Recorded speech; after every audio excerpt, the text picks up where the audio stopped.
Tamam hadi. Olmadı lan. Şey konuş. Sen tut. Ben çekeyim.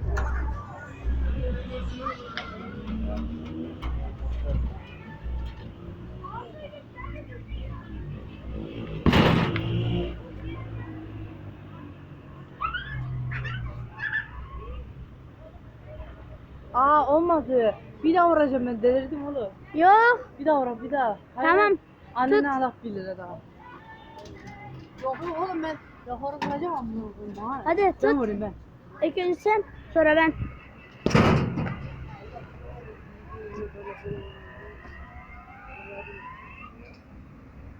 Oo!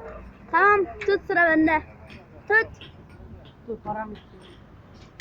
Kardeş param yok. Tut. Tut. Ya abi. Ama o beni de tutuyor. Ama.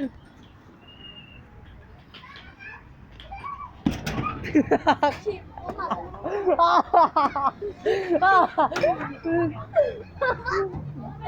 Ya.